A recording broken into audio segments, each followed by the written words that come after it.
Hello and welcome back dear students. एक बार फिर मैं आपका स्वागत करता हूं। मैं आशा करता हूं कि आप अपने लिए, अपने पेरेंट्स के लिए और शायद हमारे लिए मेहनत कर रहे होंगे जिस हिसाब से मैं आपके लिए मेहनत कर रहा हूं। थोड़ा सा वक्त निकालिए और पढ़ाई पे दीजिए। एक बार फिर पेपर 2 पार्ट ए आपके लिए प्रस्तुत है। पढ़िए और कहीं भी समस्या है तो मुझसे कांटेक्ट कीजिए। चलिए शुरू करते हैं। देखिए प्यारे बच्चों, जैसा कि मैंने आपके सामने लिखा सिर्फ 25 डेज़, इसको आपको ब्रेन में रखना है। अब आपके पास सिर्फ 25 दिन है। हम आज 5 डेट हो गया है। पेपर 2 पार्ट ए, जैसा कि आपको पता है इसका पेपर आपके डिस्क्रिप्शन में है, सॉल्यूशन आपके सामने है। समस्या आप मेरे से कांटेक्ट कीजिए। बट आप सारे बहुत होशियार हैं, आपको किसी को कोई प्रॉब्लम नहीं है, दैट्स गुड। एक दो बच्चों को छोड़ के चलिए। तो आपके सामने क्वेश्चन नंबर फर्स्ट, जो कि एज यू नो कि चैप्टर नंबर फर्स्ट में से होगा, वैदिक मैथमेटिक्स। आपसे पूछा 65 का आपको क्या करना है, स्क्वायर करना है। कौन से मेथड से, एकाधिकन पूर्वेन। देखिए एकाधिकन पूर्वेन कहाँ लगाएंगे, जब ये आपका यूनिट डिजिट जो पहली इकाई अंक है ये 5 होना चाहिए। ठीक है, क्या करेंगे, इस 5 को ऐसे कैसे 5 का स्क्वायर कर दिया और 6 के आगे कौन आता है 7, इन दोनों का मल्टीप्लाई किया 42, 5 का स्क्वायर क्या होता है 45। सिंपल, यहीं नहीं रुकना आपको, आपके लिए होमवर्क है 45, 125 और 15। ठीक है, आपको इन तीनों का सिर्फ एकाधिकन पूर्वेन से निकालना है। क्या करना है वापस बताता हूँ।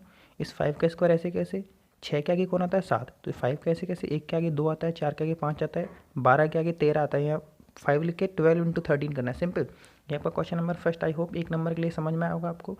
अब हम बात करते हैं क्वेश्चन नंबर 2। देखिए क्वेश्चन नंबर 2 ये भी आपका एज इट इज़ कौन से वाले चैप्टर से है, चैप्टर नंबर फर्स्ट है, उसमें एक्सरसाइज 1.4 आपको वहाँ पे थोड़ी प्रैक्टिस करनी है। इस क्वेश्चन के लिए आप एक्सरसाइज 1.4 के कोई भी 5 क्वेश्चंस करके देखिए एक बार। आपको देखा ये 1/x+5 plus 1/x-7 is equal to 0। देखो इसका न्यूमरेटर क्या है 1, यहाँ पे 1। तो मैंने आपको लास्ट वीडियो में भी बताया था, अगर न्यूमरेटर सेम है तो हम क्या करते हैं, इस डिनोमिनेटर को इस वाले डिनोमिनेटर से प्लस कर देते हैं। सिंपल, तो मैंने लिख दिया x+5 प्लस इसको लिख दिया x-7। ये x है, यहाँ पे x है, तो x और x मिलकर कितना हो गया 2x -2। 5 और 7 में से जब सब्ट्रैक्ट करेंगे तो बड़ा कौन सा वाला नंबर है 7 वाला, तो साइन कौन सा आएगा माइनस का। सिंपल, तो -2 इज इक्वल टू 0। इस -2 को इधर भेज दिया, प्लस का बन गया, तो 2x इज इक्वल टू 2। अब देखिए मेरे को x का वैल्यू निकालना है, तो ये 2 इसके इनटू में इधर कहाँ चला गया अपॉन में, और इस वाले 2 से ये वाला 2 कैंसिल आउट हो गया। मेरे पास क्या आंसर आया 1। Question number 2 we have done. ये सबसे आसान क्वेश्चन है आपके सामने, बिल्कुल सिंपल क्वेश्चन। आपको वही डेसिमल्स में बताना है, मैंने आपको लास्ट वीडियो में बताया था। 83 अपॉन ये क्वेश्चन दे रखा है। अब देखो मैंने लिखा 83। अब देखो मेरे को ये 5 की पावर 3 और 2 की पावर 3 दोनों सेम लेके आने हैं। कितना 2 बच रहा है, एक 2 नहीं है मेरे पास। तो मैथमेटिक्स की दुनिया में हम क्या करते हैं, ऊपर नीचे दाएं बाएं कैसे भी मल्टीप्लाई कर सकते हैं। तो 2 और 2 मल्टीप्लाई कर दिया मैंने, कोई फर्क नहीं पड़ेगा। देखो क्यों, इस 2 से 2 कट सकता है तो 1 आएगा, 1 को मल्टीप्लाई करेंगे कोई फर्क नहीं पड़ेगा। लेकिन ऐसा करना नहीं है, हमें कुछ चीज़ लेके आनी है यहाँ पे। तो 83 को यहाँ मल्टीप्लाई करेंगे, क्या आ गया 166। इस 2 को इस 2 के पास भेजेंगे तो 2 की पावर कितनी बन गई 3। 5 की पावर 3 ऑलरेडी है। जैसे ही पावर सेम बनेंगी हमको इनको कॉमन निकाल लेना है, और 5 इंटू 2 ऐसे कैसे लिख देंगे। अब 5 इंटू 2 कितना होता है 10, पावर कितनी बच रही है 3। ऐसे कैसे है, मैंने आपको लास्ट वीडियो में बताया था, एक बार फिर रिपीट करता हूँ। अगर 1966 लिखा और नीचे अगर मेरे पास 100 आ गया, देखो 1 2 नीचे कितने जीरो 2, तो मेरे को 1 2 यहाँ पॉइंट लगाना है। सही, मैंने क्या किया, 10 का जो क्यूब होता है वो कितना होता है 1000, तो मैंने लिखा 1000 नीचे, तो 1 2 3 आपको 3 डिजिट के बाद डेसिमल लगाना है, तो 1 2 3 मतलब इस पूरे के पहले डेसिमल लगाओ। आप चाहो तो 0 लिख सकते हो, otherwise it's up to you. तो question number 3 we have done. ये आपके सामने क्वेश्चन नंबर 4, आई होप बहुत ईजी है। Cos square 80 plus sine square 80 का वैल्यू बताना है। तो देखिए जब भी cos square theta plus sine square theta, चाहे sine square theta plus cos square theta कुछ भी हो, इन दोनों में थीटा की जगह अगर सेम वैल्यू लिख रखा है तो इसका वैल्यू क्या आएगा, ऑलवेज 1 आएगा। आपको लर्न करना है। अगर ऐसे मिल जाए cos square 100 plus sine square 100, तो उसका वैल्यू भी क्या आएगा 1 ही आएगा। क्वेश्चन नंबर 5, क्वेश्चन नंबर 5 आपका चैप्टर नंबर 8 में से है। आपको होमवर्क करना है 1 से लेके जो 10 क्वेश्चन हैं उनमें एनी 5 आप लोग सॉल्व करके देखिए। ठीक है, उसके पहले मैं आपको इसके सामने सॉल्व करता हूँ।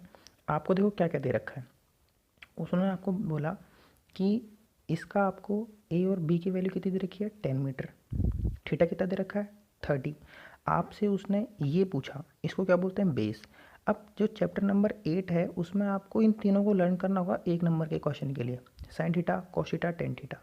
अब आप बोलोगे यहाँ टेन थीटा क्यों लगाया, देखो मेरे से क्या पूछा उसने, बेस पूछा है कि इस फुट से इस एंगल की जो यहाँ पे जो पॉइंट है इसकी डिस्टेंस कितनी है, दूरी पूछी है। तो यहाँ से लेके यहाँ तक इसको क्या बोलते हैं, आधार बोलते हैं। तो आधार कौन से वाले फॉर्मूले में है सर, आधार साइन थीटा में नहीं, कोस थीटा में है आधार, लेकिन आधार कब लगेंगे, जब कर्ण होगा। तो कर्ण हाइपोटेनस दे नहीं रखा उसने, तो टेन थीटा में लंब दे रखा है क्या उसने, जी बिल्कुल लंब दे रखा है। बेस पूछा है उसने तो मैंने टेन थीटा लगाया। देखो टेन थीटा, थीटा कितना दे रखा है 30 डिग्री, एल 10 है, और नीचे इसको या तो आप एक्स मान लो, एच मान लो, अपन ने बी सी ऐसे कैसे लिख दिया। टेन 30 का वैल्यू कितना है 1/√3। मैं एक बार फिर रिपीट करूँगा, आप लोग जो टेबल है उसको जैसे बनाया सिखाया था उसको एक बार बना के प्रैक्टिस कीजिए आज। इसका क्रॉस मल्टीप्लाई कर दिया, बी सी को यहाँ मल्टीप्लाई किया, बी सी का बी सी आएगा, और 10 को √3 से मल्टीप्लाई करेंगे तो 10√3। आप चाहो तो √3 का वैल्यू रख लो, बाकी this is your answer. Now move on question number next. Question number 6, ये मैंने बताया ज्योमेट्री से क्वेश्चन है, इन क्वेश्चंस को हमें लर्न करना होगा। उसका आंसर क्या है, इन सेंटर, जिसको अंतः केंद्र बोलते हैं। जो ट्राइंगल के अंदर जो सर्कल बनता है उसका जो मिड पॉइंट होता है जिसको क्या बोलते हैं, इन सेंटर बोलते हैं। क्वेश्चन नंबर 7 में उसने पूछा कि सेमी सर्कल में अर्धवृत्त में जो भी एंगल बनेगा वो हमेशा कितने डिग्री का होगा, 90 डिग्री का। चाहे आप ऐसे डायग्राम बना के बता सकते हैं, चाहे सिंपल सीधा लिख सकते हैं। क्वेश्चन नंबर 8, ये सबसे आसान प्रोबेबिलिटी वाला चैप्टर प्रायिकता। देखिए इसमें आपसे या तो एक सिक्के के लिए पूछता है या दो सिक्के के लिए पूछता है, ठीक है। तो अब या तो आपको एक सिक्के के लिए बताना है या दो सिक्के के लिए बताना है। अगर एक सिक्के एक कॉइन के लिए पूछता है तो आंसर हमेशा 1/2 ही होता है। हमको देखो पी ई क्यों लिखते हैं, ये इसको इसी तरह से मेंशन करते हैं प्रोबेबिलिटी को। इसको बोलते हैं favourable outcomes upon total outcomes, अनुकूल परिणाम बटे कुल परिणाम। फॉर्मूला चाहो तो लिख सकते हो, एक नंबर के लिए कोई ज़रूरी नहीं है। अब मेरे से उसने क्या बोला कि एक सिक्के उसने कितनी बार फेंका, 2 बार। तो जब उसने 2 बार फेंका तो देखो रिजल्ट क्या बनेगा, ऐसे लिखना है H H T T H T H T, लिख दिया। ये टोटल कितने रिजल्ट हो गए, 4। टोटल रिजल्ट कितने, 4। तो टोटल तो हमेशा नीचे आएगा ही आएगा। अब मेरे से उसने क्या पूछा, एक से अधिक, सॉरी अधिक से अधिक पट आना है, मतलब टेल लेके आना है मुझे 1 बार। तो देखो यहाँ पे टेल आ रहा है क्या, नहीं। यहाँ पे टेल आ रहा है यस, यहाँ पे टेल आ रहा है यस, यहाँ पे टेल आ रहा है यस। आप ये मत सोचना 2 बार, मेरे से तो 1 बार पूछा उसने, तो यहाँ पे आ रहा है ना 1 बार।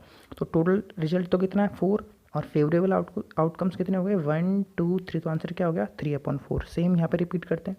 अगर वो हेड पूछता तो देखो हेड कहाँ आ रहा है 1 2 3, उसका आंसर भी क्या होता 3/4। अगर वो बोलता दोनों बार हेड आना तो दोनों बार हेड कहाँ आ रहा है, यहाँ पे हेड है, यहाँ पे हेड है, बाकी कहीं दोनों बार नहीं है, तो आंसर क्या हो जाएगा भाई 1 बार आ रहा है और नीचे क्या लिख देंगे 4। अगर वो पूछे दोनों बार टेल तो भी क्या आएगा 1/4, दैट्स इट। लेकिन अगर वो पूछे एक बार भी हेड नहीं आया, तो एक बार भी हेड कहाँ नहीं आया, एक बार हेड यहाँ नहीं आया, तो मैं उसका आंसर भी क्या होगा 1/4। आई होप आपको यहाँ तक समझ में आएगा, इसी से रिलेटेड पूछेगा वो क्वेश्चन आपसे, ठीक है। तो question number 8 we have done. Now move on question number 9। ये आपका क्वेश्चन नंबर 9 रोड सेफ्टी वाले चैप्टर में से कई बार बताया हुआ, पीयूसी का full form you know it very well, pollution under control certificate, प्रदूषण नियंत्रण प्रमाण पत्र। यहाँ एक क्वेश्चन ये बनता है कि सीएनजी का पूरा नाम पूछ सकता है आपसे, या पूछेगा 19 20 21 19 20 21 को बोलने में कितना टाइम लगता है, that is 1 second. Question number 10 मैंने आपको लास्ट में लिखवाया था, इसका जो लास्ट पेपर किया था उसमें इसका सॉल्यूशन है।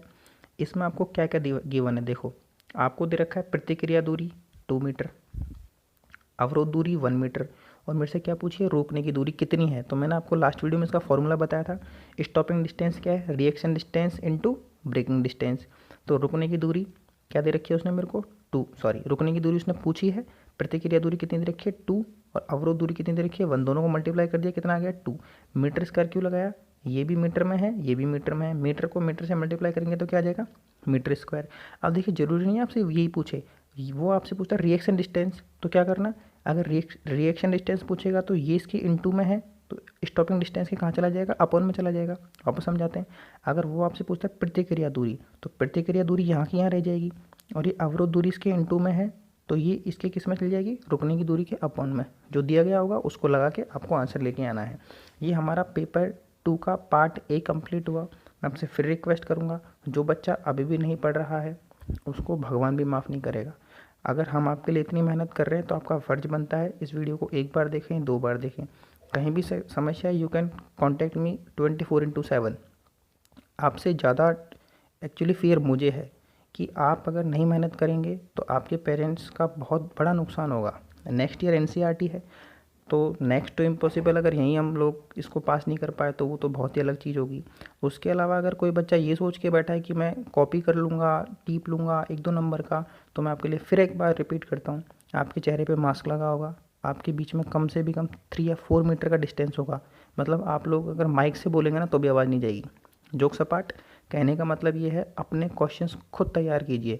मैं आपके सामने 30 क्वेश्चन रख रहा हूँ, मैं नहीं कह रहा आप 30 के 30 पढ़िए। जिस बच्चे के पास ब्रेन है वो 30 पढ़ेगा, जिसके पास थोड़ा कम है वो 25, 20, 15। कहने का मतलब है आप ओवरऑल सब क्वेश्चंस को देखिए। अभी भी हमारे पास 2 और 3 पेपर हैं। I am with you, continue, I promise, don't worry. थोड़ा समझ में नहीं आ रहा है 2 बार देखिए, 5 बार देखिए, समझ में आएगा। लिख लिख के याद कीजिए, जैसा मैंने आपको पहले भी बोला था। कॉपी बनाओ, क्वेश्चंस को सीरियल वाइज लिखो, आपको ऐसे की ऐसे मिलेगा। डोंट वरी, बस keep practicing, keep studying. That's it for today.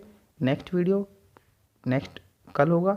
इसके अलावा जो ये वीडियो है इसके डिस्क्रिप्शन में मैंने 2019 का जो सप्लीमेंट्री एग्ज़ाम हुआ है उसका पेपर और उसका सॉल्यूशन दोनों दे रखे हैं। उस पेपर को पढ़ो। जो क्वेश्चन आपको बहुत इजी है, जो आपको आता है, उसको छोड़ दो। जो क्वेश्चन टफ है उसको लिखो और उसको एनालिसिस करो कि बोर्ड कहाँ से किस तरह का क्वेश्चन पूछ रहा है। हम फेस टू फेस नहीं है, इसलिए थोड़ी मेहनत आपको करनी होगी। ठीक है, जाइए और उसको चेक कीजिए एक बार। That's it for today. Thank you very much once again and again. I hope आप बहुत अच्छी मेहनत कर रहे हैं। That's it.